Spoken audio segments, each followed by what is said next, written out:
Welcome to Luca is a Billionaire, where the only thing I invest in is your answers.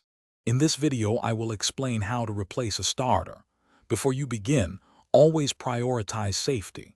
Disconnect the negative battery terminal first to prevent electrical shorts. Gather your tools, including a ratchet, sockets, and a jack.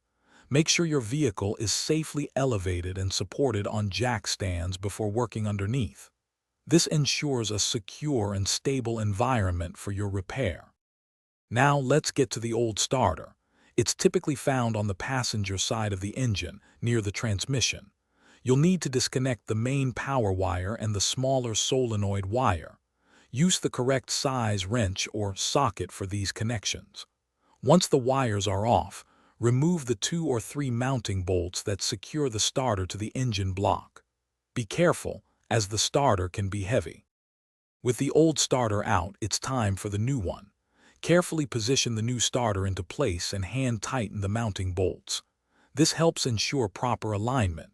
Next, reconnect the electrical wires, starting with the solenoid wire, then the main power wire. Make sure all connections are snug. Finally, torque the mounting bolts to the manufacturer's recommended specifications for a secure installation.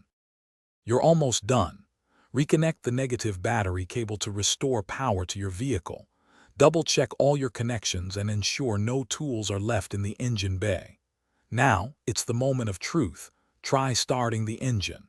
If everything was done correctly, your engine should crank right up. Also, life's too short for a stinky car, so check the description for a link to little trees, black ice, and other great deals.